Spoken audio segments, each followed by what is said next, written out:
அன்று இவ்வுலக மளந்தாயடி போத்தி சென்றங்கு தென்னிலங்கை செத்தாய் திரள் போத்தி பொன்றச்சகிட முதைத்தாய் புகழ் போத்தி கன்று குணிலா வெறிந்தாய் கழல் போத்தி குன்று குடையா வெடுத்தாய் குணங் போத்தி வென்று பகை கெடுக்கும் நின் கையில் வேல் போத்தி என்றென்னும் சேவகமே ஏத்தி பறை கொள்வான் இன்று யாம் வந்தோம் ఇరంగేలోర్ ఎంబావాయ్.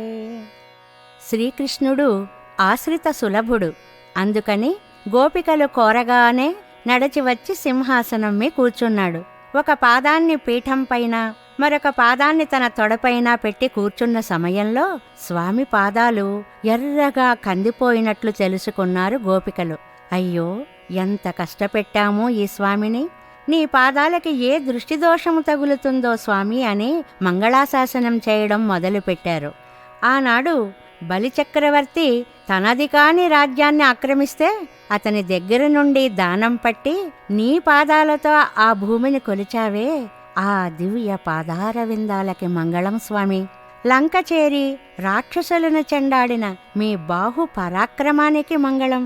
శకటంపై ఆవేశించిన రాక్షసుణ్ణి చంపడానికి ఆ బండికి తగిలేలా కాలు చాపి రాక్షసుని నేలకూల్చిన నీ కీర్తికి మంగళమయ్యా. ఇంద్రుడు రాళ్లవాన కురిపిస్తే గోప బృందానికి ఏ బాధ కలుగకుండా గోవర్ధన పర్వతాన్ని గొడుగులా ఎత్తిన నీ వాత్సల్యానికి మంగళం స్వామి. సమూలంగా శత్రునాశనం చేసి విజయాన్ని వరించే నీ చేతులలో ఉన్న వేలాయుధానికి మంగళమయ్యా అని ఈ ప్రకారంగా నీ వీర చరిత్రలనే కీర్తించి పరా అనే వ్రత సాధనాన్ని పొందాలని మేం వచ్చాం, అనుగ్రహించు స్వామి అని గోపికలు స్వామిని ప్రార్థించారు.